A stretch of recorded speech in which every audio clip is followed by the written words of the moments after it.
Hello and welcome to the Warhammer Film Club, where every episode I am joined by an amazing guest to chat about awesome films that have had some relationship with our own hobby history or the history of Warhammer that have helped to sort of inform our experiences with gaming and fantasy and sci-fi and all that good stuff. I am joined once again by the amazing Dave Walker from MS Paints. Dave, how are you doing today, mate? I'm pretty good, mate, despite what we talked about for the last 45 minutes in the preamble. I am fabulous, honey. I am so alert, so awake. My knees don't hurt. I loved Alien Earth. Everything was fabulous, mate. I'm loving social media at the minute. I could just doom scroll for days with a smile on my face. It's so good, man. I mean, that's some good stuff. Some of that might find its way to my Patreon at some point. So there might be little bonus insights into our secret lives and our pre-conversations before we get recorded. But yeah, no, we're feeling good, right? And I think we're largely feeling good because we've had the pleasure and the privilege of recently rewatching the Ralph Bakshi Lord of the Rings animation from 1978, which is going to be the topic of conversation for today. We're going to do an entire episode on it because I think there's plenty to talk about. So is this your first time actually watching the Bakshi Lord of the Rings? I was going to say you made some phenomenal assumptions about my opinions on this film and that I'd seen it before. It's a pleasure and a privilege for certain. Yeah. Oh my God, I can't believe we're talking about this film. This is the first time I've seen it. I've seen the cover of it many times, just popping up here, there, and everywhere. And I always get it mixed up with. It looks basically similar to the Hobbit film cover from around the same time by Rankin and Bass, right? And it also blurs into my memory of the cover of the Ten Commandments, which is the 60s film, I think. Sure, I think I know the one you mean, yeah. Yeah. So it kind of all just glazes over a bit. And when you said we're doing Lord of the Rings, I thought, right, I can actually fucking sit down and watch this thing for the first time and see what it's about. Who is Ralph Bakshi? Remind me. Then I reminded myself, like, oh man, okay. It's going to be interesting. Sure. Yeah, interesting is certainly a word for it. I think it is a really interesting film. But I watched this like many, many years ago. Was definitely, despite it being an animation that's sort of ostensibly for kids, it kind of isn't, I don't think, for kids, mostly because of its like pace and structure. So yes. I remember seeing this when I was sort of too young to really engage with it because the pace is a bit all over the place. Very slow at times. It's kind of like rambling and sort of it moves about a lot. But it does cover a lot of the Lord of the Rings. You know, yes. It's a really fascinating production history and sort of crossover with live action attempts to make the movie and to adapt the books and all that sort of stuff. But yeah, it kind of also maybe cuts a few corners in places, and you know, there's a few challenges I think that they don't always overcome when they were producing it and making it. But yeah.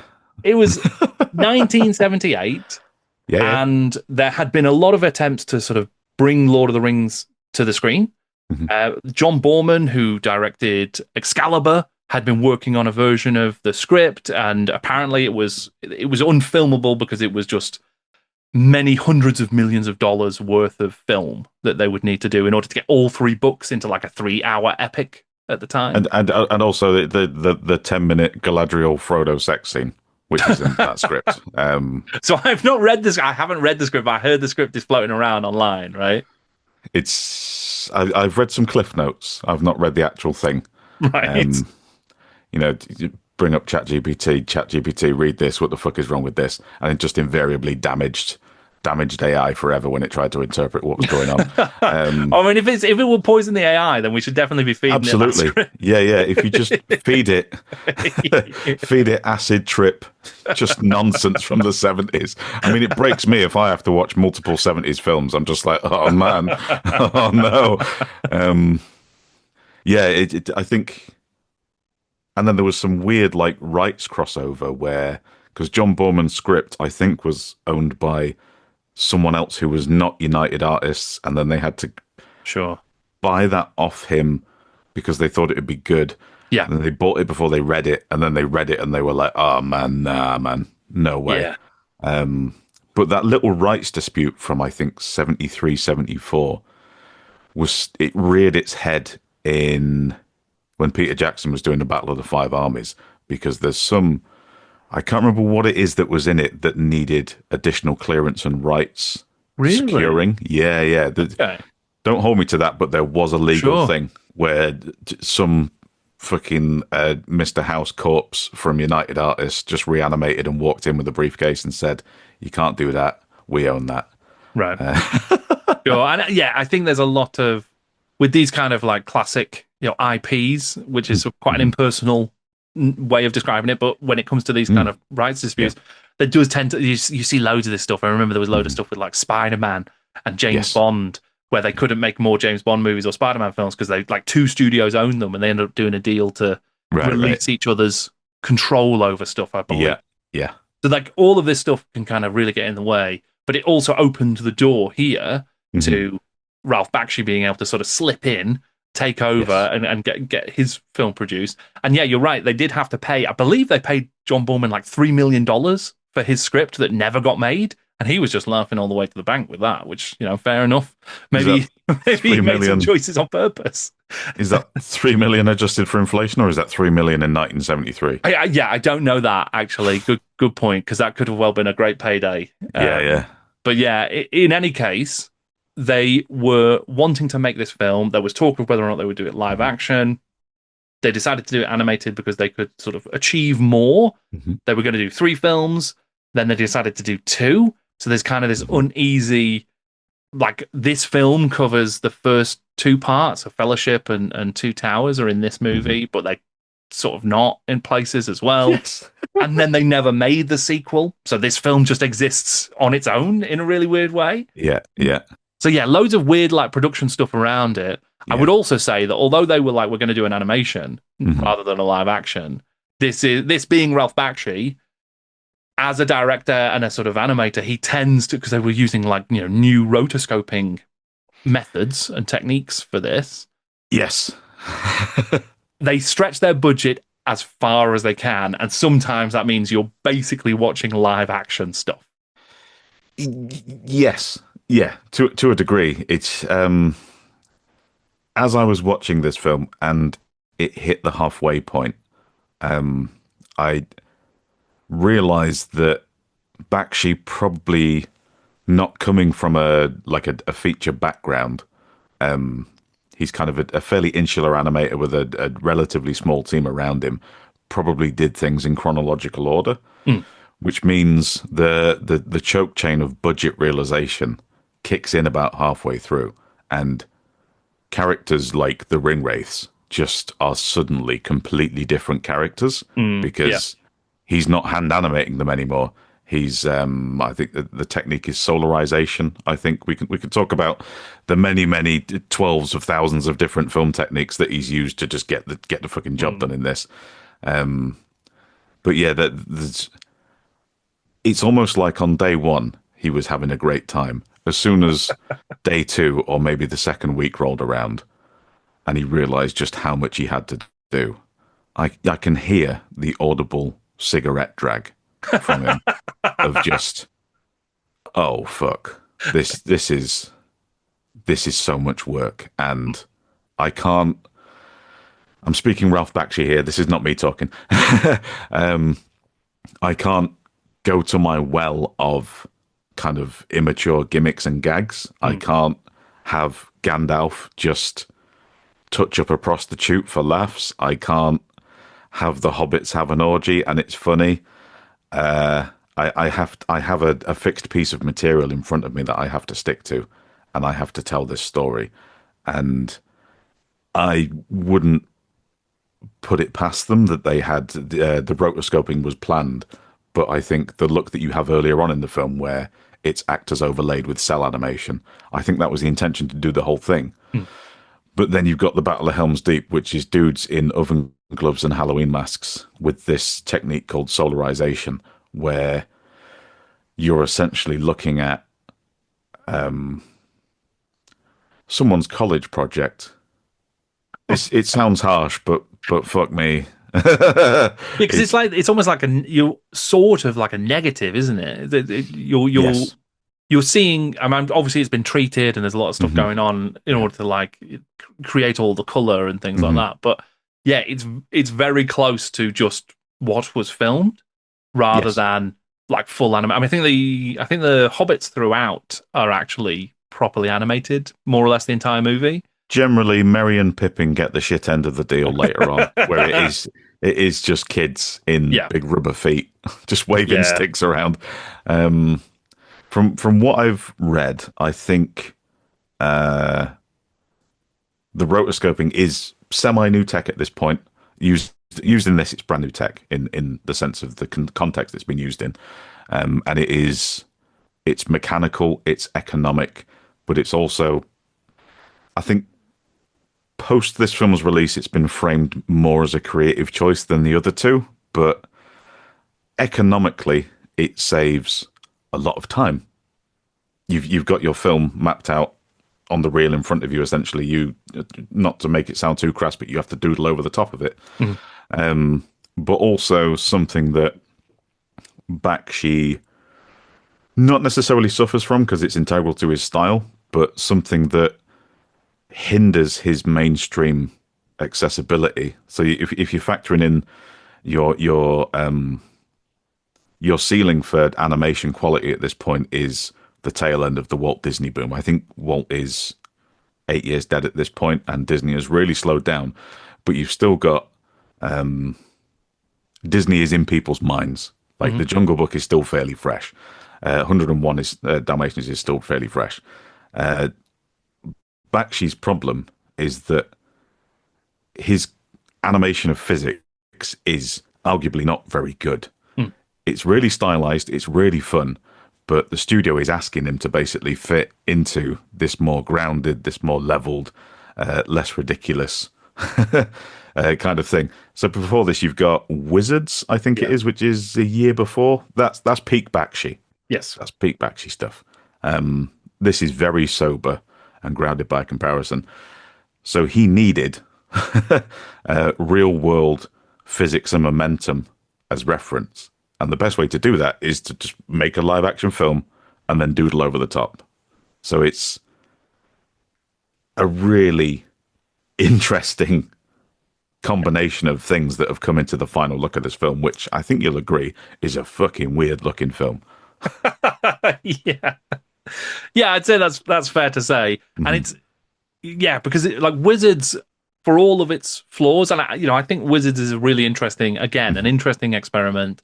It is peak Bakshi. It very much feels like it. I've Yeah. not seen some of his earlier work, so I Hmm. believe there's some interesting stuff there as well. But there's Wizards kind of brings things together in this fantasy world with this kind Hmm. of humorous storytelling. Not a lot of the jokes work for me, and not everything works for me. But there's Yeah. some cool design and Yeah. a few nice ideas in there. Yeah. And like Ian Miller worked on some of the Yeah. backgrounds for it, which is Yeah. cool. So there's that. This film trying to be like an epic with gravitas and with a really deep and expansive story, Hmm. and you've stripped away all of the humor, Hmm. and now we're trying to do it. We're trying to use these techniques to kind of create something with this like an immersive fantasy world, Hmm. but it's not. It doesn't even have the consistency of Wizards, and Wizards No. wasn't the most consistent. But here, you're moving between. You're just chopping and changing what style you're using. The design of characters changes from scene to scene. The From shot techniques, to shot yeah, at from times. shot to shot. So you get this really weird feel to it when like nothing quite. It's almost like the entire thing is a dream sequence. And it's kind of Yeah. strange. I mean, at It's one point, apparently the script was that it was going to be like Mary mhm. telling that like retelling the events that had Mhm. led them up to the start of Yeah. Return of the King. Yeah. I think that framing device might have sort of Yeah. explained away some of those inconsistencies.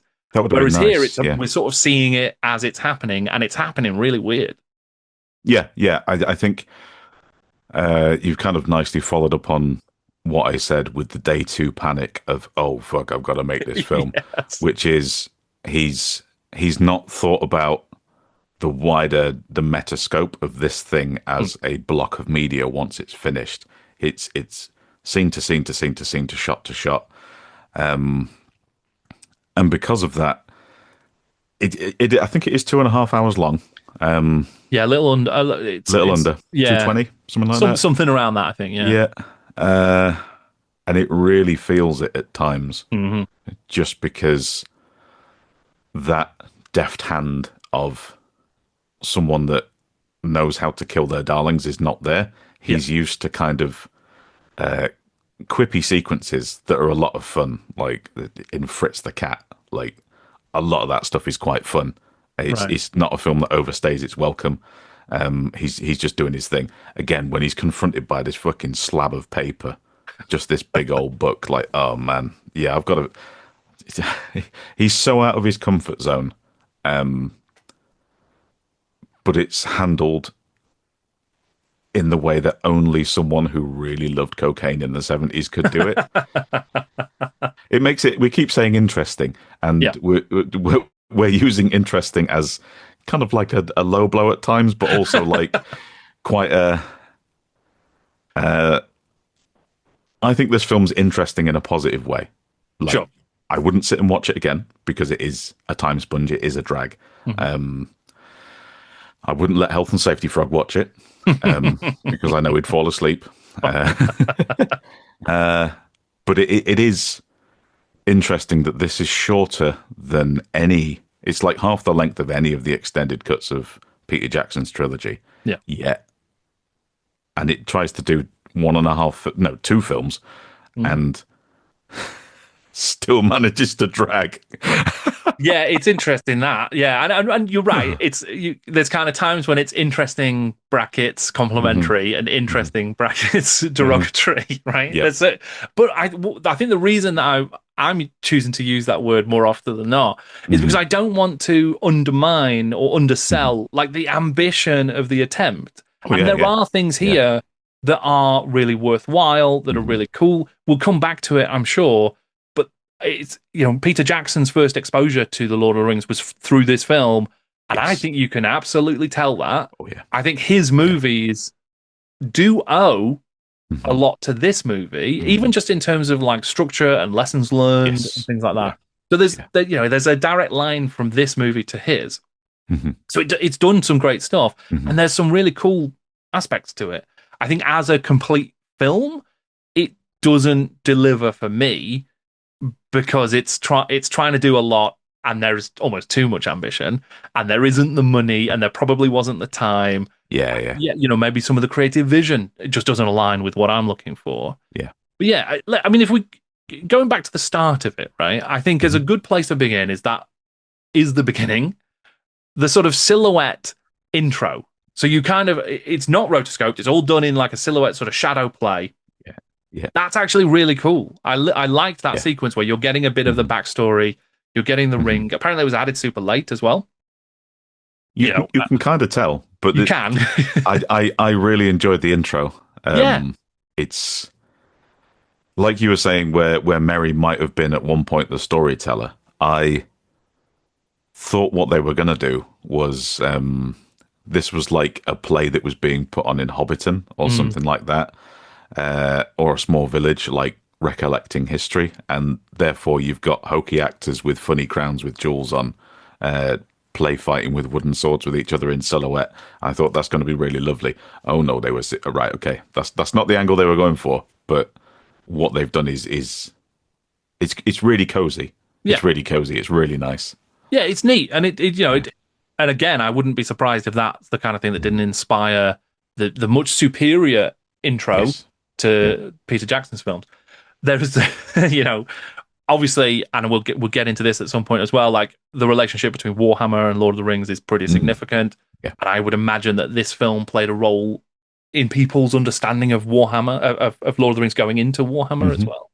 Yeah, but there's one thing that leapt out at me was the sound effects during this sort of silhouetted intro. There's like a sword fight takes place, and it's the sound of like a knife and a fork hitting each other in a kitchen rather than like an epic blow between blades. And that sort of sound effect failure did remind me of some of the earlier Warhammer animations on Warhammer TV. I don't know if you recall those, but you had like amazing animation of Space Marines running around and it looks awesome. And then they open fire It's just like the guns just sound really weak and piddly, Yes. and Yeah. just the dialogue was fine, but the actual Yes. sound effects were kind of lacking. They didn't have the weight and the feel that you want, and that was true here, I think, a little bit. When arrows hit people, they Yes. don't thud in the right way, and swords clashing don't clash in the right way.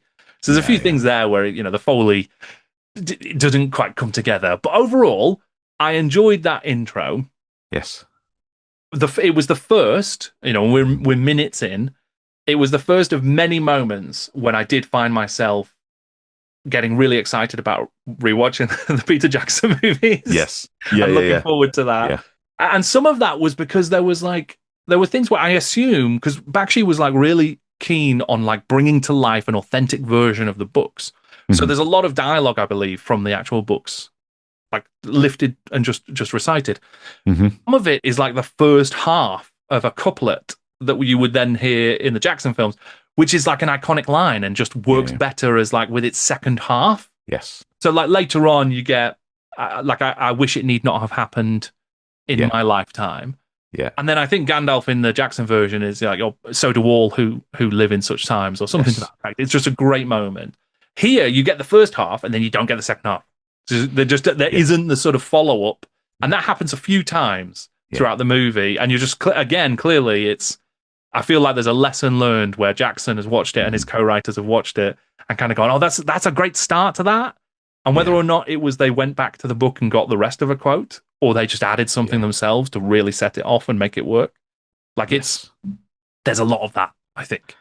Yeah, I think it stems from, and I don't mean this in a harsh way, because this is a man in the 70s who really loves cocaine, and he does crazy sort of beatnik animations that are all really fun, and crass, but in a fun way. He's been lumped with Lord of the Rings. I don't think it's an insult to say I don't think he understood the text necessarily. I think he And loves Lord of the Rings, though. I think there is a yeah, passion for it. I think so. Yeah, okay. I think he chose it. Whether he might Oh, have been wow, lumped with okay. it in the sense of like it's a challenge to adapt Yes. all of Yeah, this. yeah. I think he was gunning for it and wanted it. Okay. He wanted that challenge, and I think sometimes there are brief moments when he sort of achieves it and meets the Okay. challenge. But I think it's such a difficult thing Yes. to adapt that even with Yeah. more time and with more money and with more Yeah. technology, it's always a roll of the dice. So yeah, I think he falls short in some instances here, or So quite. you think it's a case of just him being he wants to do it, he has the ambition, but he's massively out of his comfort zone and the Yeah, and stuff. maybe Yeah. out of his Okay. depth a little bit in terms of like the narrative. It's all Yeah. well and Yeah. good to be authentic to the original book, but Yeah. that's a huge book, and you have to cut a load of stuff, right? And Yeah. to be fair, the structure that he creates for the fellowship part of the story, again, I think Jackson follows quite closely. But Yep. like, there's a lot of stuff that's removed from there's no Tom Bombadil here. There's none of that. There's none of like Farmer Maggot and all of that kind of stuff. So all of that's gone, and that's the right choice, I think, in order to like get the narrative going. There's loads of stuff taken out from later on with the Two Towers in order to get Oh to yeah. Helm's Deep and sort of Oh yeah. race to that. But by doing that, he's cutting away and cutting away and cutting away. Mhm. The big cuts work really well, but the little cuts, when it comes to like, oh, actually, we need Right, yeah. more of the dynamic between these two characters. Yeah, We yeah. need these guys to build a relationship for it to be Yes. meaningful. If you think about like Boromir and Aragorn, they didn't have loads of time together in the Jackson movie. Yep. They had more, and it was a more meaningful moment. Here, you kind of don't really get enough. You don't get any Gimli in this movie. He's there, but he basically says nothing and does nothing. He has no relationship with anybody at all. Yeah, yeah, yeah. Yeah. And I think things like that are missing, like the character stuff. Maybe there was so much time spent on the understandable challenges of filming this thing and making Yes. it. Yeah. The dialogue and the story and the characters Yeah. suffer a bit too much. Which is weird because yes, they do suffer, but I think the smaller, despite there being chunks of stuff missing, and ultimately a lot of conversations just kind of feel like they've ended midway. Oh yeah. I do feel like the character, obviously the performance, I think the voice performances are very good for the time. Yeah. Yeah. But I also think the character interactions are probably the best thing about the film in Interesting. Yeah. in the way they physically, if we're talking just straight up nuts and bolts Mm. mechanically, how are we translating these performances of a kid and John Hurt into animation? I think they are the most impressive part of the film. Right. The way they, There's if you some look at if you look physicality at to it. Yeah. oh yeah, yeah, yeah. If you look at scenes again, it's probably like some of his best work around that time, where people are patting each other on the shoulders. There's Mm. looks exchanged. There's lots of little things. It's just again, the dialogue feels truncated, Yeah. so it's kind of robbed of its what it could be, which is a shame. Yeah. But it's interesting the point you made about where lots of stuff is missing from the Two Towers, which is completely true. Like there is just whiplash shit going on Yeah. everywhere. Like, oh, we're here now, right? Fine, sure. Yeah. But then they will probably take what feels like 3 years over the Rohirrim attacking Grishnak's party. That felt like that went on for an eternity. Sure. That Yeah. was insane. And I understand that was all the solarized footage with live action people that basically is live action, Mm. but a bit acid trippy, Yes. essentially, with the Yeah. backgrounds replaced with tie-dye t-shirts or whatever. Yeah. Yeah. Um, uh, so you can just make that and cut it and then run it through the process with the chemicals and then it's done. Mm. But it is weird that that takes up what feels like an infinite amount of time. And then clearly they're in a rush because Gandalf just says, yeah, Sauron's dead now. Yeah. Tune in for part two, maybe, hopefully. Yeah, absolutely. But I wonder if that could be because they spent a load of money on a load of actors and they were in costumes, right? And they filmed a load of Yeah, yeah. stuff. So you're like, well, the money's been spent. We can stretch that a bit more and show more of that. And yeah, like you say, you don't have to animate most of that. Mm-hmm. But yeah, from a pacing and a structure perspective, it grinds things to a halt. Mm-hmm. It's also not. I mean, it will have been choreographed, but it's not especially well choreographed, and it's also not especially clear. So these action scenes Yeah. are not like the thrilling climax where you're getting to see all of this kind of cool stuff happening and cool designs. There are some, and we'll get to the Yes. Balrog soon enough. But like, Excuse me. he's here right now. But yeah, you know, you're not. It's not the exciting moment that you would want it to be, and that would No. sustain how long you spend with that footage and that stuff. Because yeah, you do get like in the Two Towers, especially. So like, Greenman Wormtongue is in it, but kind of for two scenes. You don't really get much out of him, and you don't really get to see sort of how he's corrupting Rohan, and you know it's said, but it's not really shown. And then there's a really what I thought was hilarious was when Aragorn and Theoden King are like on horseback looking out over. Can't remember where they are specifically, but they're basically looking out over the orcs, and then like you know, Theoden's sort of he's having a moment where he's questioning the world and fate, and are we gonna? You know, will man survive this? Aragorn, do you think? And then Aragorn just kind of looks at him, totally leaves him hanging, and just looks at him for like a full minute, and then turns around and rides off in silence. And I can only assume it's just they just never filmed it. They never filmed him saying anything, so they can't put him anything in with him saying it. But it's such a strange moment where I guess it's supposed to be like really it's portentous and it's big and it's the gravity of it, and it's supposed to be Aragorn sort of you know soulfully reflecting on this tragic question. Yes. But it just plays like Aragorn's really pissed off at Theoden and doesn't want to respond. It's so there's a lot of that where it doesn't quite work and you don't get the emotion they're going for, Yes. I think, at least. There's specifics I cannot verify, but there's that scene, and then there's a scene with Gandalf being offered the ring earlier on, and I don't know why, because in modern times this sounds fucking ludicrous, but apparently they only had like a single channel tape recorder for when they were recording the voices for the original footage. So for some reason, like in that sequence, he probably would have been making some kind of noise or should have said something, Right. but they don't have it because Theoden was talking and the mic was over there. Um, Okay. it might. I don't understand physically how that's a problem because like you just edge your bets and you put the mic in the middle these days. But whatever.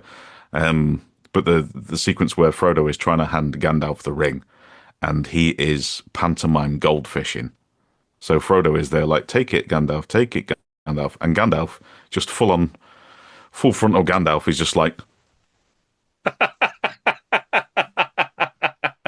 and it becomes just comical Yeah, because he's stood outside a tire changing place. He's like one of those big waving air things you have out yeah, front. yeah, yeah. It's like I can imagine Ian McKellen's lines of "Do not tempt me, Frodo" in there, but Yeah. instead Ian McKellen would have been going like Kenneth Williams or something. It's just, "Arr!" Yeah, it's very odd. And yeah, I actually quite like so William Squire played Gandalf, and I thought he was Hmm, pretty good. He had the kind of the right sort of feel. John Hurt, you mentioned, played Aragorn, very good. Really enjoyed his performance. yeah. Christopher Guard played Frodo, and I think he was okay. I think he sort Mhm. of, he played the role well enough. The character who I had real trouble with was Samwise, because they sort of boil down what I see as the. So I've not read the books. That's my confession. I'm reading them this year. It's on my list, but I've Okay, not read the I books. believe you'll get it done this year. I'm gonna. That's my big plan. I That's my believe you. big plan. Yeah, yeah, okay. Um, but as I understand it from the films, at least, Yeah, Merry and Pippin are the kind of sort of a bit silly, a bit humorous, the kind of yeah. comic relief characters. Here, they don't really do an awful lot. No. But the lines they do get are very like, we're with you to the end, we're your best Hmm. friends, we're gonna, you're not gonna go Hmm. alone. Sam gets a couple of those, but he gets all of the comic relief stuff as well. So he's a Yeah. really uneven character who's just a bit irritating. And you kind of like, I'm not sure you do want to take this guy with you, Frodo, actually. Yeah, he's actually gonna get you killed, mate. He is completely useless. Um, I suppose with the hindsight of Jackson's portrayal of Sam is truly it's a character arc. Like he's introduced as cowardly, Mm. but loyal, and then you realize he's actually he basically gets Frodo over at the end. Let's not beat about the bush. He is kind of the dude that does it. He's the one that puts the Hot take. Terminator into the lava. You are? That's a hot take, Dave. Legit man, legit You're gonna get in man. trouble. You're gonna get in trouble with that, I think. Behind every strong man is a Samwise keeping him happy. Um, uh, yeah, even like because we've got the moments in the Jackson trilogy where he does take the ring, Mm. just about gives it back, kills Big Spider, saves Frodo, carries him up the mountain, uh, does all that stuff, sees through the lies. He's like, yeah, I think Sam is putting Frodo over more than we think. Yeah, yeah, It was a yeah, team effort, isn't it? I think you're right. And yeah.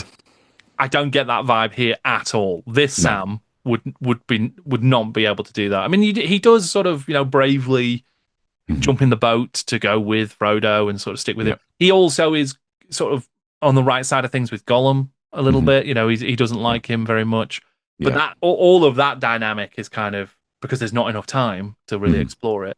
So Yeah. that dynamic kind of doesn't you don't get into it very much. You don't get the sort of the relationship between the three of them doesn't really pan out as much.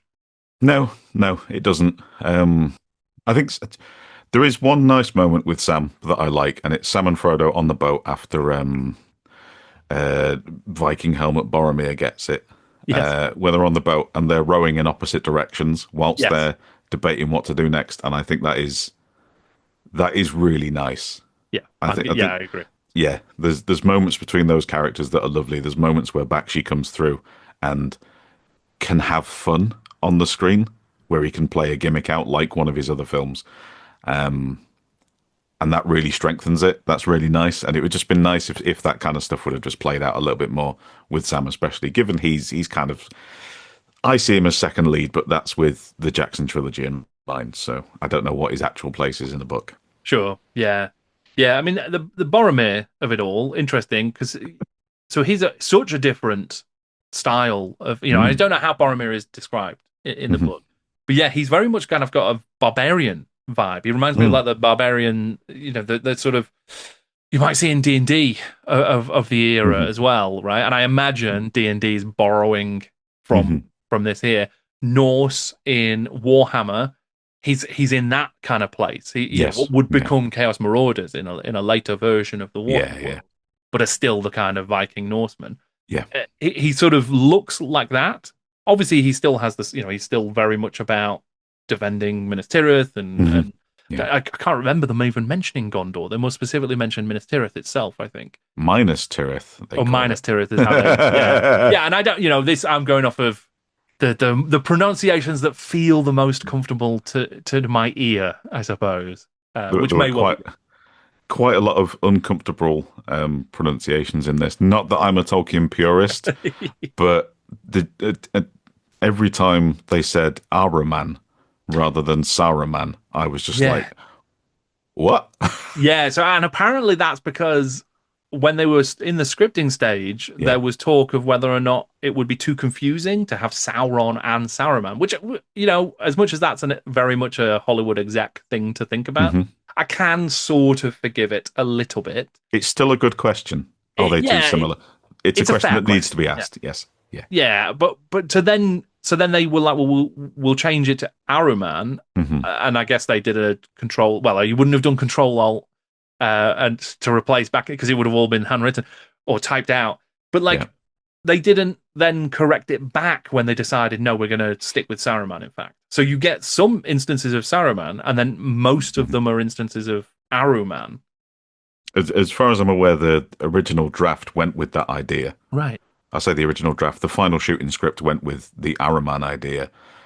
But then after that guy left, they brought in another guy to do some redrafts of certain things to tighten it up, bring it together a bit, to chop some stuff out. And he, in the sequences he was given control over rewriting, really liked the books and changed it back to Saruman. Okay. So half the film is Araman, half of it's Saruman. And I'm sat there thinking, hang on, is it Peter Jackson that lied to me? Is it Araman? I don't know anymore.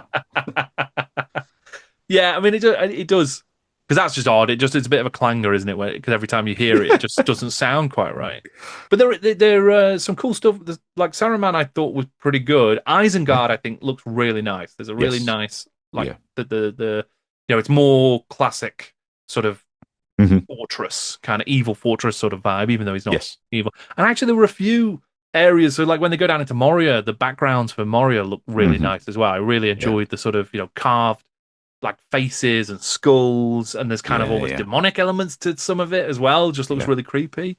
Like a lot of that looked great, and like the Yeah. actual setting and the world, you just don't always see it because not all sequences have Yes. backgrounds. Some of them are just kind of in sort of in space. Acid space. Yeah, in acid space.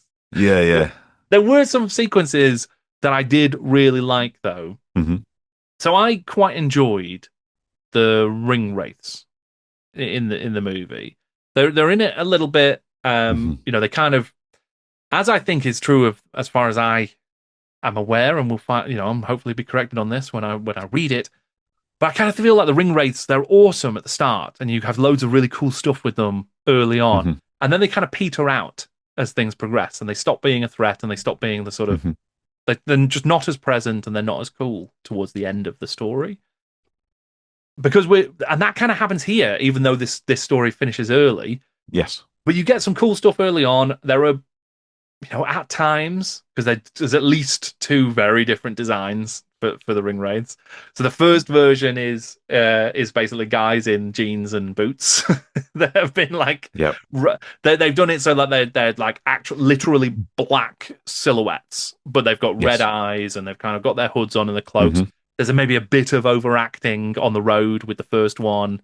There's that great little scene where the Hmm. four hobbits are hiding underneath the road. Yes. Yeah. Um, which kind of happens really awkwardly. And this is something that's true of the whole film. Like the Hmm. characters, they're arguing about who they think's coming up the road and whether or not it's Hmm. Gandalf, and they can surprise him. So they go and hide so they can Yeah. Yeah. Yeah. surprise him. And it just doesn't. And then it doesn't play out that way. So like if it had Yeah. been Gandalf, they're terrified of him. You don't feel the feelings that you're supposed to. I don't think you're supposed to get from the characters themselves in the moment. Yes. When it Yeah. goes from excitement that it could be Gandalf to, oh no, Yeah. it's a Yeah. ring wraith, actually. You're just kind of, okay, no, we've moved to something else. But Yeah. that little neat little sequence, which was so cool that Jackson did end up Yes. borrowing it, Yeah. you Yeah. know, it Yeah. looks great. So that you get those early ring wraiths that are quite cool. And then Mhm. later on, when you get to Weathertop, they've kind of like leveled up because they completely fail. So Yeah. they fail at the river, going to Rivendell and all that sort of stuff. Yeah.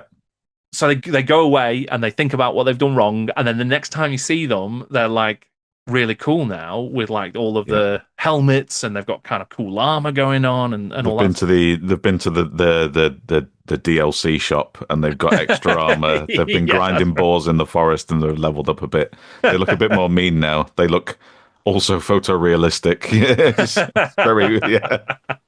Yeah, and I'm now that I think I may have got my turn sequence out of order there, but for whatever reason, they go off and they upgrade themselves, and then they Yeah. come back, and yeah, they look cool in this Hmm. version too.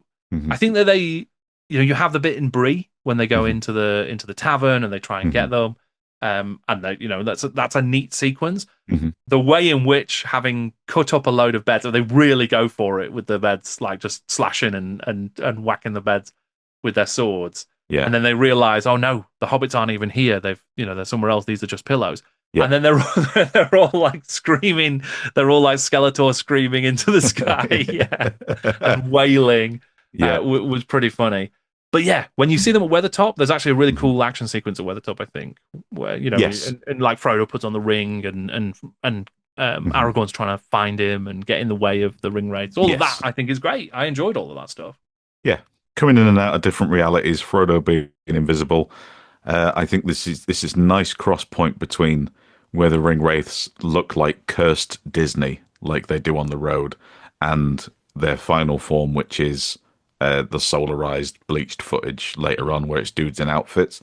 There's a nice combo between each of those, I think, if I remember right. And this fight is again, it's five or six different styles and techniques, but I'm not taken out of it in this because it's action.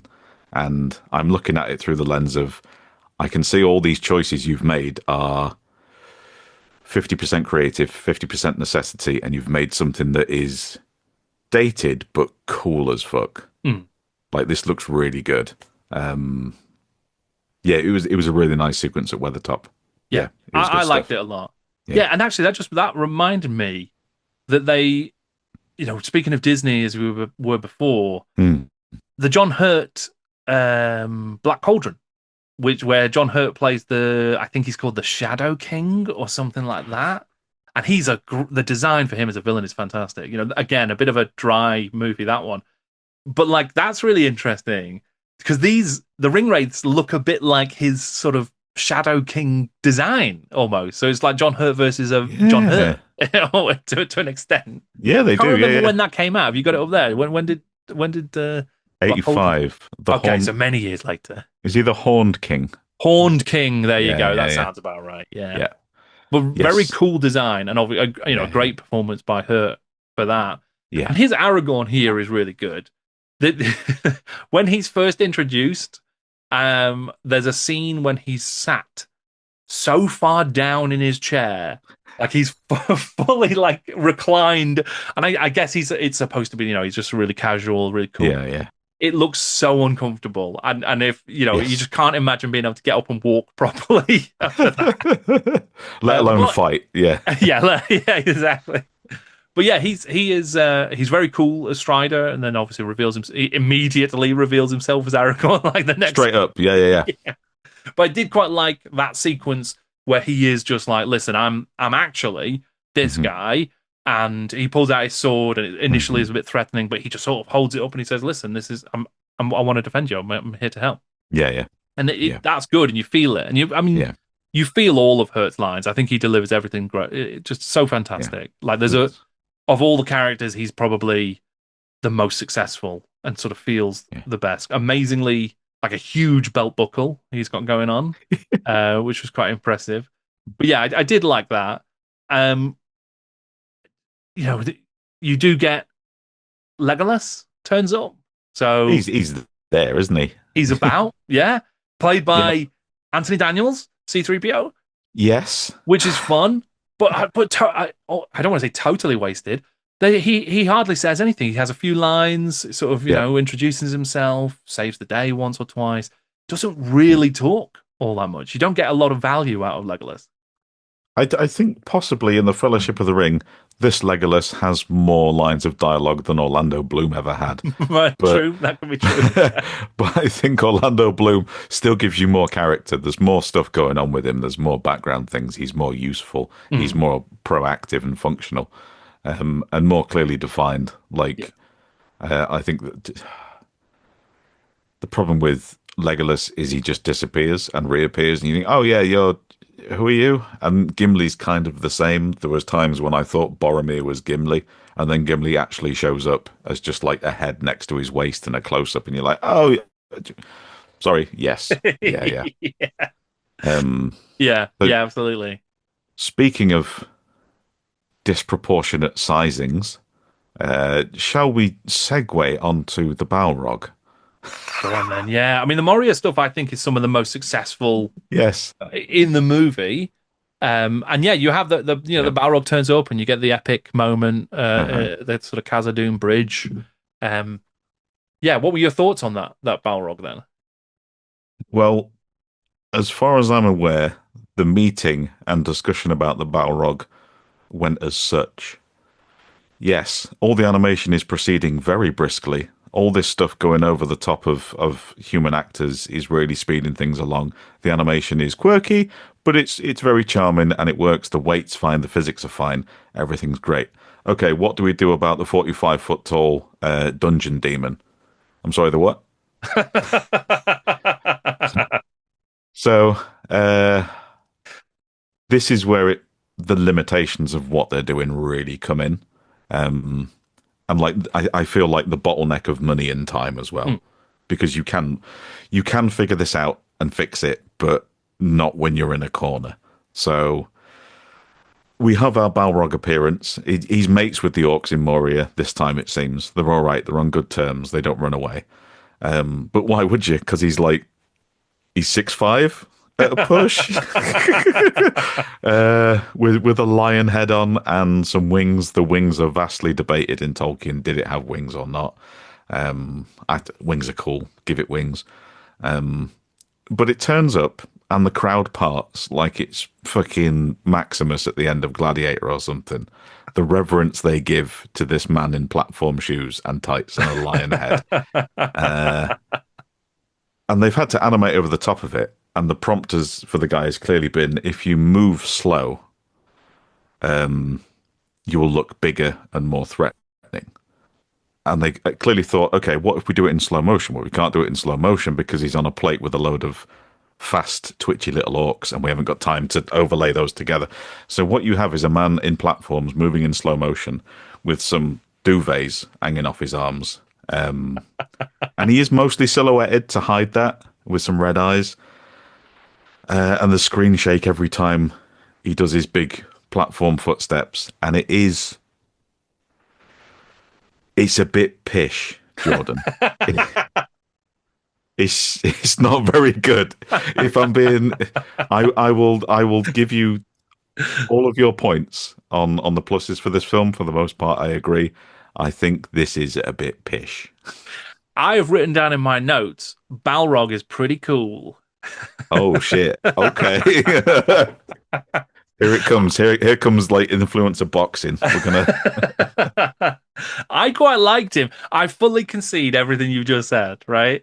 But I still quite liked him. I just think Okay. because it was one of those. So there's a few moments where things are like really fantasy and they've hmm really sort of had a go. You hmm get like it's not a cave troll necessarily that tries to get into Balin's tomb. hmm It is like it's almost like a Lovecraftian horror is kind of like, Yes. which is kind of cool.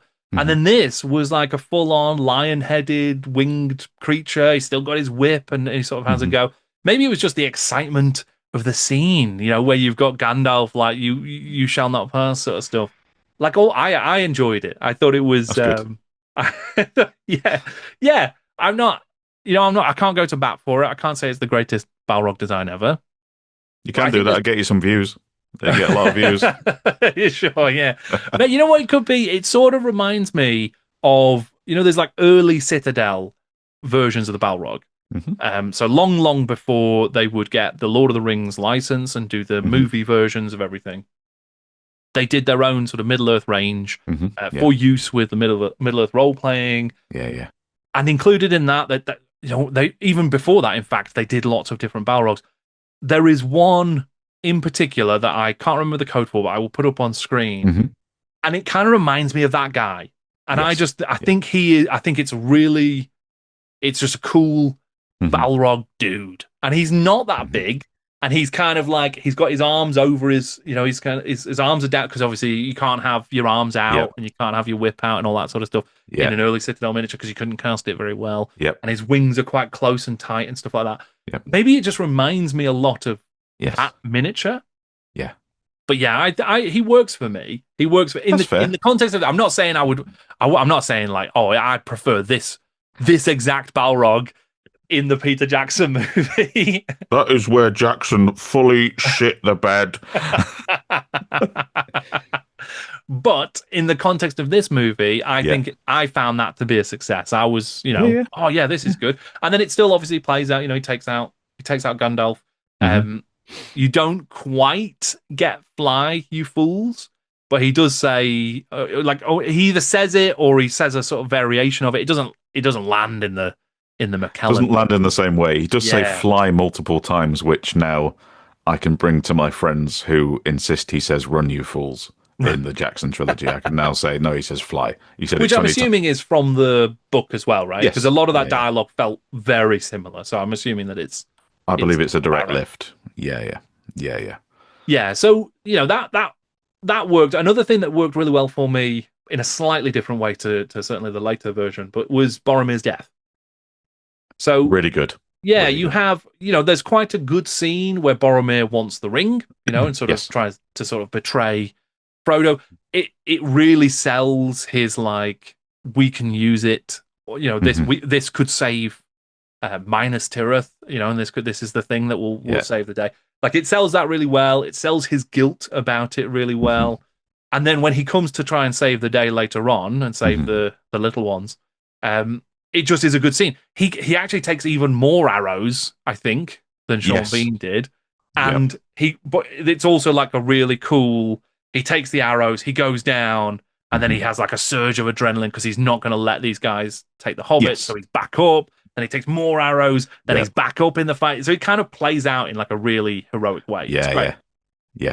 No, that was really good. I think at one point in the film, well, in that conflict, you think he is dead, and then he gets back up like, no, I'll have another one. He Hulk Hogan hulks up just like, nah, man. The more you hit me, the angrier I get. And I think by the end there's like 7 or 8 arrows in him. Yeah, loads. Yeah, he's a proper pincushion by the end of it. Sadly. But I suppose in this, he's a giant in this. He's fucking huge. Yeah, he's big. Yeah, as big as a Balrog, basically. He's probably bigger if you put them side by side. Yeah. Yeah, they do. And again, it sort of highlights where there are some great structural choices in the later trilogy, because this is a fantastic point to end the story. But then you've still got like another half hour or 40 minutes at this point. It's quite. It feels quite odd. Because then you go into, okay, Merry and Pippin have been taken. You go into Frodo and Sam meeting Gollum, who's sort of been around chasing them for a little bit. And you go into, the Rohan and meeting up with those guys. There is a scene when Merry and Pippin are sort of running along. It's quite a long montage of Merry and Pippin running alongside the orcs and somehow keeping up with them as their prisoners. I'm certain that Howard Shore listened to the score for that scene, because that is so Isengard. The music it feels so similar in a good way. It's a great theme. It's probably one of the best bits of music in this movie. You get that. There's an amazing montage. I genuinely really liked it, like a photo montage of art when Gandalf returns as Gandalf the White. Oh, when he's talking about what happened to him. Yeah. The thing that opens the Two Towers, the later trilogy, but here it's sort of just nestled in the middle of the sort of final act.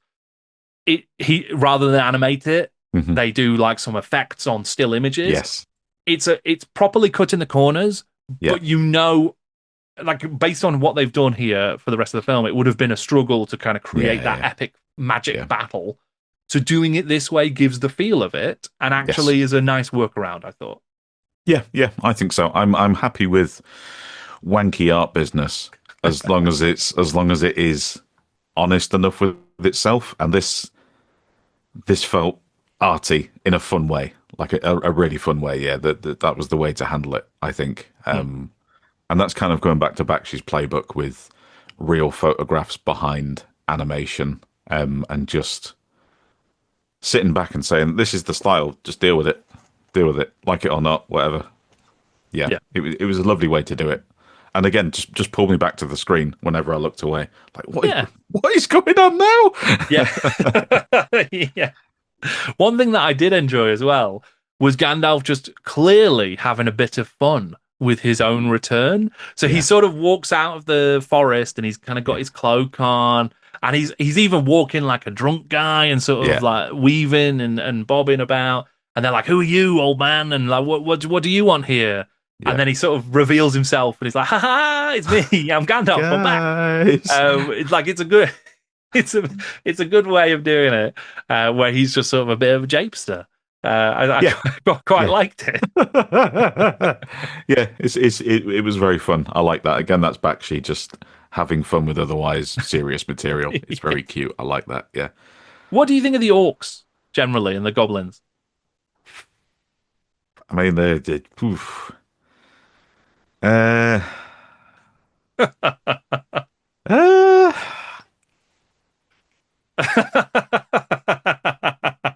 so yeah, I had the time this morning to look through some of the untreated footage of what this looked like, and it is absolutely dudes in masks and hoods with oven gloves and sticks, essentially. Uh, I think to get 150 people climbing a castle wall, so they've got 150 people to climb a castle wall in real life before they did anything to it, which is a feat unto itself Hmm. for something relatively low budget in the 70s. Um,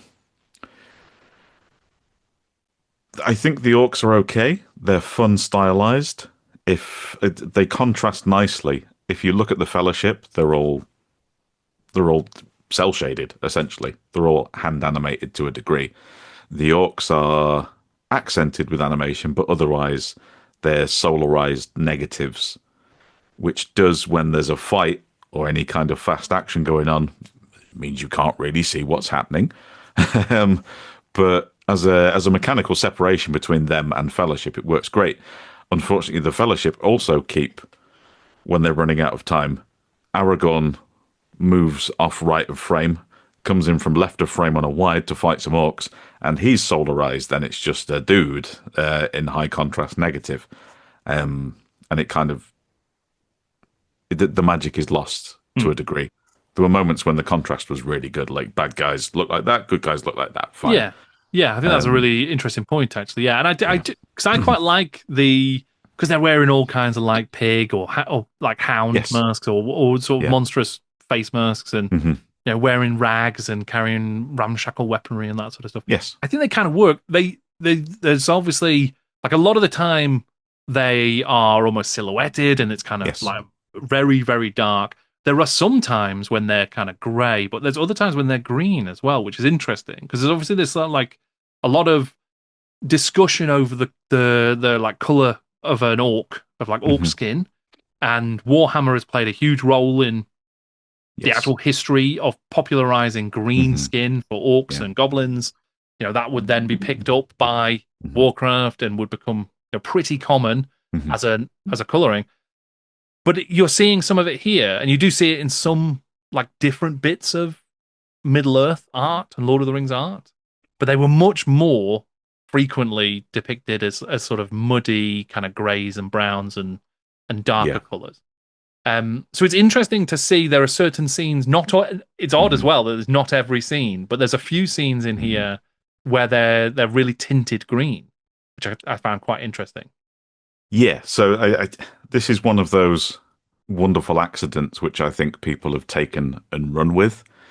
in the same sense of you've heard the thing about Gimli in the BBC radio drama, which is dwarves were never Scottish until he was asked to come up with an accent on the day. So he just Right. did Scottish, and now all fucking dwarves are Scottish. Okay. Okay, Because that's interesting.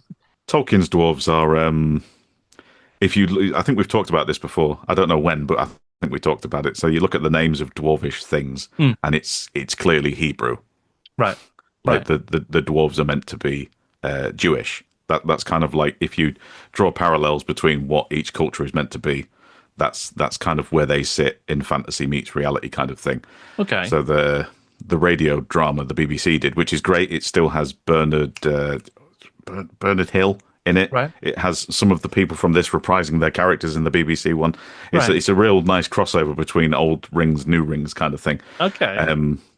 But to cycle back to this is a chemical process they're doing, and it's still fairly new-ish. And even when it wasn't newish, it wasn't refined very well because you're putting chemicals on stuff for a certain amount of time, which changes dependent on what materials you use, what film stock you've got, how it's been transported, what temperature it's been stored in. So when you run this solarization process across this film, which is it's a process of half exposing, so you only expose certain light values, and then you run it through another process to overlay it with stuff. That's where your light values will then be tinted differently. Okay. So sometimes they're hard silhouettes, debatably, deliberately. Sometimes they're grey. Sometimes the background is their skin tone. And sometimes they're green. So I think that is a fun little process of sending it off somewhere. It gets a bath in some chemicals. It comes back. I guess we're going to use this. Right. Okay. Well, Yeah. and that certainly explains the like inconsistency as well. Yes. Yeah. Yeah. But that is fascinating because there were and I think there's a few apocryphal tales and Mm. different sort of claimants for who was painting the first Hmm. green orcs and all that sort of Yeah. stuff. And a lot of that happened within Games Workshop. Whether or not they were the first green orcs, they certainly Games Workshop's orcs did make it the Yes. standard default. I think they can definitely Just claim. hammered it. Yes. Yeah, for sure. But yeah, that's fascinating. What Mm. did you think of the? So at Helm's Deep, there Hmm. was, the defenders of Helm's Deep. They're firing their arrows, take out a couple of orcs, and then there's a return volley from the orcs, Hmm. and loads of the defenders of Helm's Deep get taken out by these return arrows. And I suspect that might be because they didn't animate most of the frames of the defenders. They're just still images, and they're all just sort of stood on the walls, not Yeah. moving until they get hit by an arrow. Yes. So I think that was because it really, and I may have missed this, Yeah. but it really felt to me like those cut corners Hmm. where things weren't animated. Half of a frame Hmm. of like a crowd scene would be Hmm. okay. The left hand side are all static. It's a still Hmm. image. We're not going to animate those guys, and then the right hand side will animate those guys so there is some Yeah. movement on screen. But that Pretty happened much. way more towards the back end of the film. Yes. Yeah. There's that return volley. The characters, the human characters, are literally static, Yeah. not hiding behind a parapet. There is infinite room for you to go behind those parapets. That's what they're fucking for, guys. And they will stand there completely still, like shot mannequins, before they take a bump. But I think you've nailed it in that we've got a lot of bodies on screen. That's going to take a lot of time. We've got another 15 minutes of film. Let's get rid of it. As I think it was Sam Lake said when he was doing an interview about the original Max Payne, he was asked, why is there a blizzard in New York City? And he said, it's easier to animate a street with a blizzard than it is to animate 50 NPCs walking around. Right. So just get rid of the problem. Yeah. And unfortunately, this is the most stupid example of how you do it, where they just stand there and take a volley. Like, yeah, okay. Yeah. I mean that it resolves the issue of why there's no defenders left as well. Yeah. Because there's a few good bits in that sequence at Helm's Oh, yeah. Deep. I think there's an interesting idea with like just Sauron's evil magic, or maybe Saruman, or maybe Araman's evil magic that is just like sort of comes over the horizon, Yeah. and whether it comes from Isengard or whether it comes from Mount Doom, but it Hmm. it makes its way to the walls and Hmm. then blows apart the walls of Helm's Yes. Deep. And there's Yeah. quite an interesting idea to that of like battle magic. You see that in Hmm. Warhammer a lot Yes. later because it's very Gandalf's magic is really subtle in the Hmm. Jackson movies, I think. Probably more subtle than I personally, as Hmm. a long-time Warhammer fan, I thought you were going to say as a wizard would say. as a wizard. I think that magic representation in Jackson's films Hmm. is lacking. Yes. Um, no, I like, there's, I think it's for Warhammer Online maybe, but there's like a cinematic film where a Yeah. Empire battle wizard, he just sort of reaches up to the sky Hmm. and pulls a meteor out of Yes. space and then just lobs it onto the ground. I love that. Yeah. It is bombastic, it's Yeah. stupid, it's fantastic. I'm a big fan. Yep.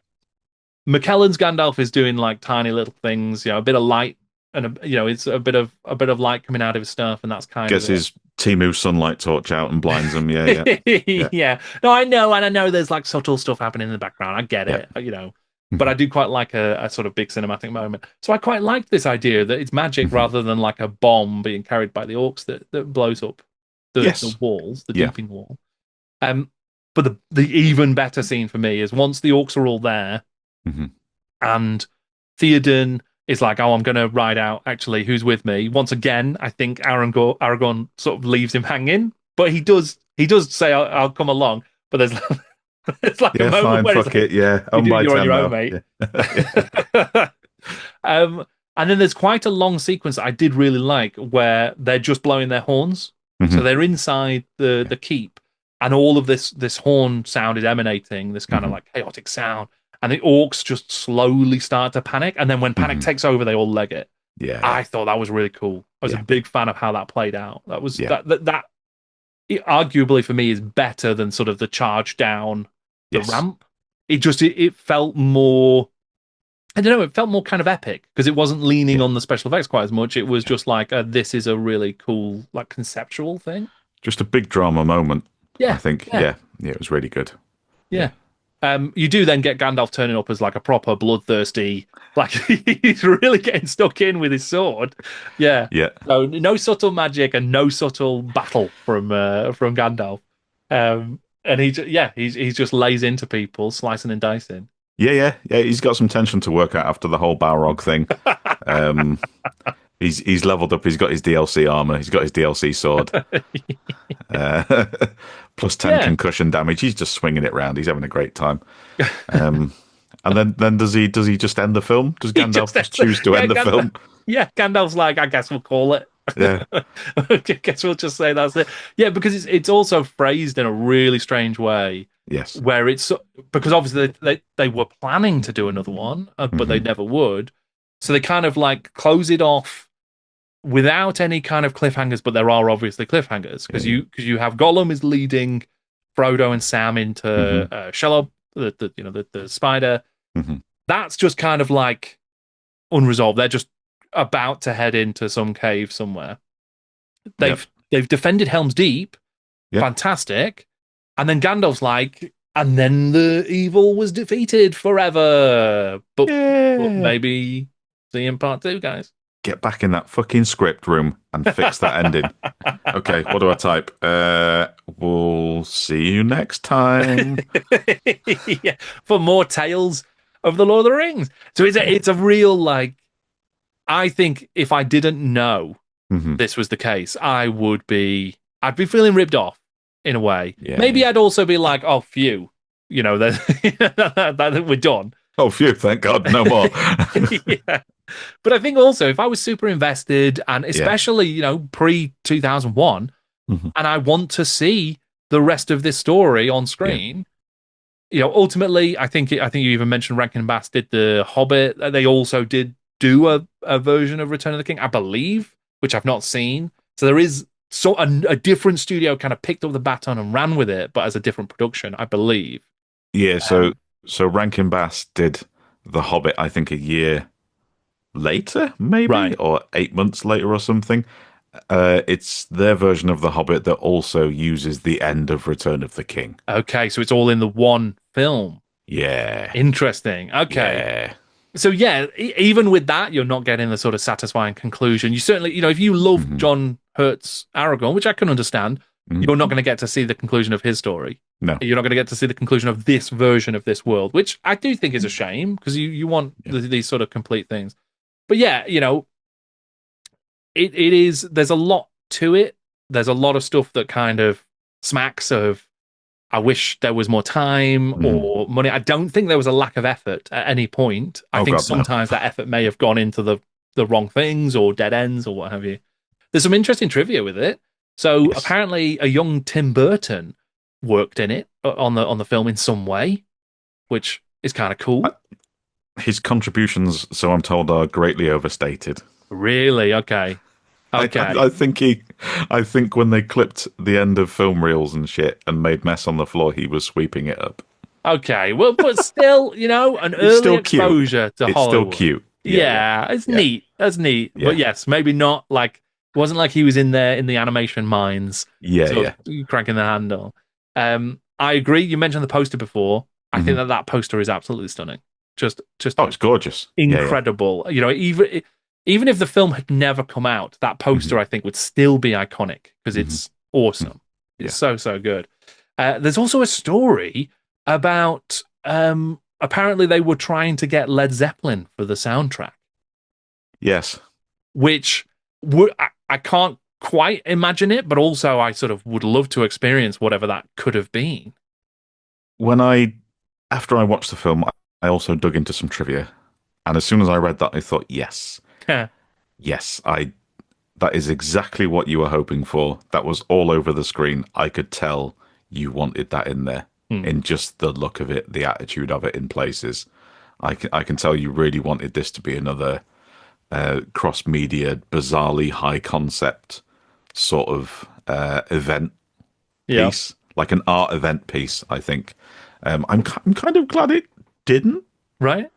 Um, I would like for some options to exist, so I can then make my judgments on it in the same way that Metropolis would like the Giorgio Moroder and Queen soundtrack. I'm glad it exists. Fuck no, but I'm glad it exists. I think it could have been fascinating. Yeah, and Yes. it would be something different, but Mm. it probably would. Yeah, if there was like and I know Led Zeppelin did a lot of songs that drew on Yeah, yeah, Lord of the Rings already, yeah. but if there was some concept album that was like Mhm. Led Zeppelin's, Ralph Bakshi's Lord of the Rings, Yeah, then that could have been very very cool, yeah. a fascinating experience. I mean, talking about like art installation. I was recently watching Hawkwind's Elric, Fuck. Chronicles of the Okay. Black Sword. They Yeah, actually yeah. recorded that from the 80s, their stage production, where they sort of act out. They've got people on stage dressed as Elric and various other Yeah, characters yeah. from the Michael Moorcock story.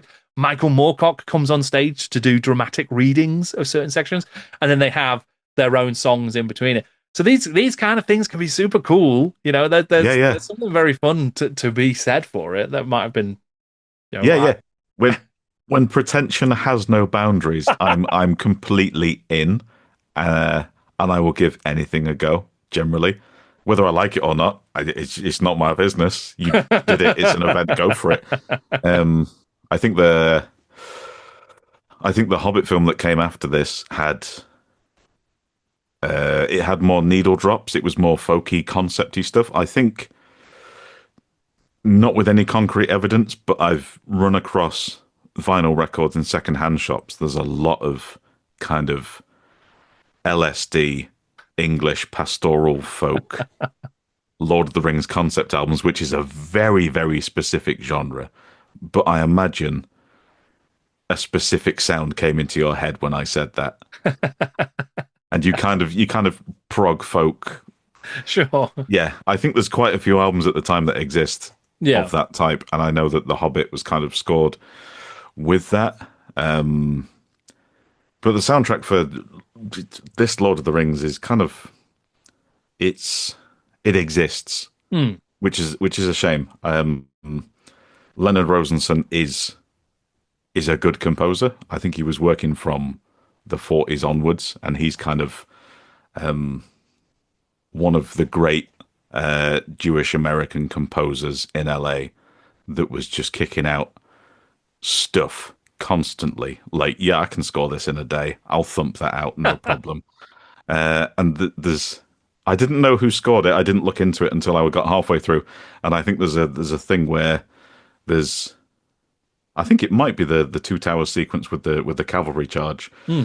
And I thought, I've heard that piece of music before. Where's that from? It's the same guy that scored Star Trek 4, the one with the whales. Right, right. And it's the same piece of music when they're bumbling around in the hospital doing comic relief stuff. But Okay. it's over a cavalry charge. That's incredible. So not just reusing this like a piece of music, but Mm, mm. like completely changing the context there. Yes, yeah. Like not even the same That's type of scene. That's fascinating. yeah, yeah. That's what a lot of those guys did. A lot of them were, not to get into tedious film bureaucracy history, but a lot of the composers weren't booked on the basis of what they could do. They were owned by and employed by studios. Right. So you'll find Franz Waxman will do The Bride of Frankenstein, but then you'll see just a romantic holiday comedy from 10 years later that's complete bilge and it's awful, but it's got music by Franz Waxman because he works for that studio. Sure. And the amount of stuff they have to crank out, they end up recycling stuff. And I mean, I have no problem with it because fun little moments like that where your ear pricks up, you're like, oh yeah, it's that guy.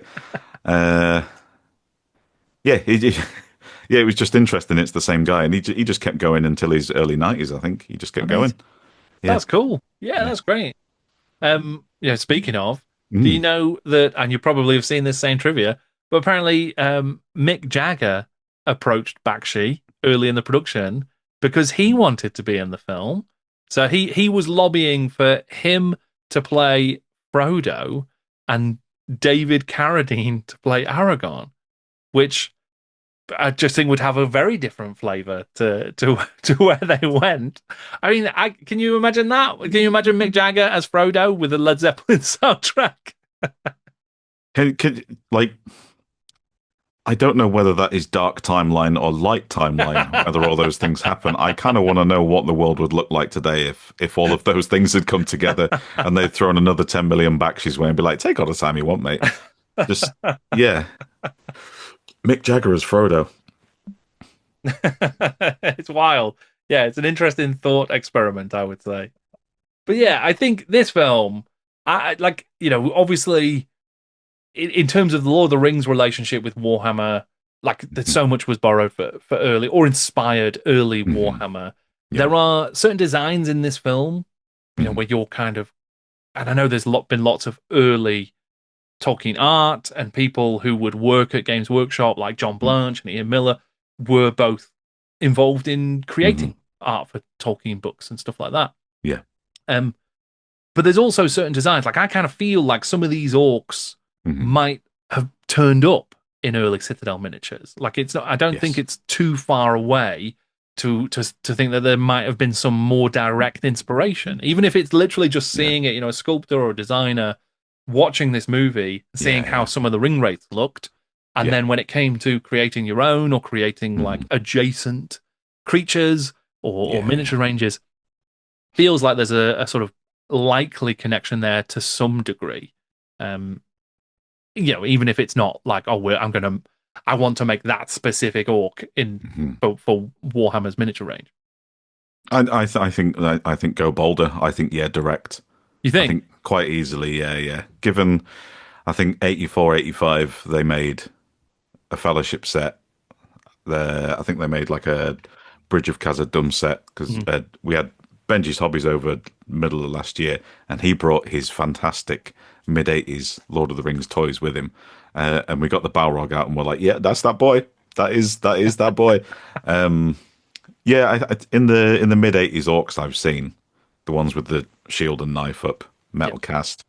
They look a lot like these guys, complete with the tatty chainmail off the Cullender helmet, and yeah. it's it's definitely up there, and especially if a company is making that stuff almost transliterated from the screen for a semi-licensed product, the actual Lord of the Rings stuff, that's knowledge and craft that's retained in that studio. So regardless what they do after that, they've learned something in that process. So all future orcs, all future Balrogs are going to have, as long as it's that core group of people, I think that is going to hold some of its sway there. I mean, if you look at the monsters in Hero Quest, we're talking 89 at this point, like, or Dark World or something like that. Yeah, or Dragon Strike, fucking Dragon Strike. Of course. Some of the models from that look like they've just come out of this film. Like Yeah. your main bad guy is about as threatening as the Balrog in this film. I know you're deeply threatened by him, but um, yeah, it just looks like they pulled it out of this and not even updated it to like a modern sensibility. It's interesting how long this. I think personally, this film stayed in people's minds while they were designing stuff. Yeah. Yeah, and I can understand why, because even though it does fail in certain ways and is not, Mhm.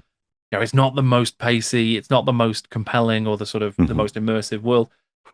It still tells a good portion of a good story. Yeah. There are still things to see here, some cool performances, some cool Mhm. designs. It is ambitious. Mm. It is like they have tried something, Mhm. and for a long time, this was the only version of what was Yes. considered an unfilmable story. Mhm. And it doesn't surprise me at all either that Peter Jackson would go, you know what? I think actually the structure of that first Mhm. portion, I think it's perfect. I'm basically Mhm. going to do Yeah. exactly the same structure when it comes for me to make Fellowship of Yeah. the Ring. I'm going to learn some things here. I'm going to learn some stuff Yeah. there.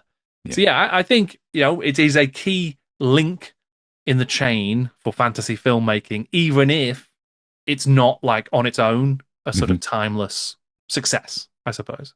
Yeah. It needs to exist so that lots of other things that are our comfort go-tos and just things that we take for granted exist at all. So, Yeah. yeah, yeah, yeah. Its importance for me outweighs its watchability.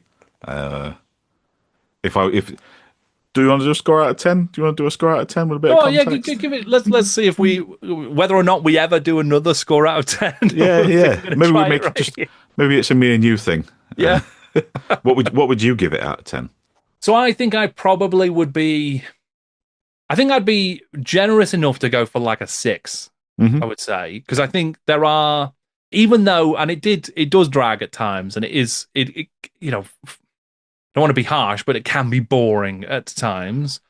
But there's a lot of things that I still would take away and kind of go, you know what? Hmm. Yeah, I like that. I like this idea. I like that effort Hmm. of that particular thing. So yeah, I'm going to go for a 6. Yeah, fair. I would be slightly crueler and say a 5, Right. just for my personal experience with it. There is a lot of interesting stuff. Interesting. It is boring at times, but uh, there's enough elements in it to drag it up that just keep me invested in it. It's an experience rather than a film for me, I think. Sure. Yeah. Yeah, Yeah, I yeah, can see that. I can get that. yeah.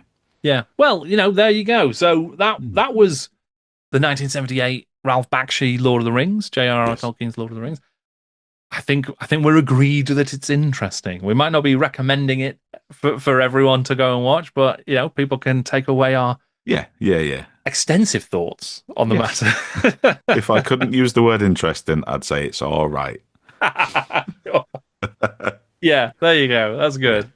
But yeah, Dave, thank you again for joining me and for chatting about another movie. I Hmm. love these conversations. I think we have a great time. So, I think hopefully we there's do. a chance for us to do something like this again in the future. Hopefully so. Maybe I'll come back. Maybe I won't. We'll leave it up in the air. We'll let people decide in the comments if I come back. And Yeah, well, we'll that's it. Not only rate this episode out of 10, also yes. let us know if Dave should come back for more Yeah, film man. chats in the Yeah, man. future. Yeah, yeah. If they don't want me, it's a real problem because we're going to record another one straight away. But whatever. Hollywood secrets revealed. Oh no. Oh no. Wrestling's fake, guys. Well, on that note, we'll leave this right here. Warhammer Film Club. Dave, brilliant to chat. Thank you once again. See you later. That was the last episode of the Warhammer Film Club Season 3 for now. But if you like it and subscribe and share this video and the rest of the season, then hopefully we'll be able to produce some more and we can talk about many more films and their history and their connection to Warhammer. Thank you very much for listening.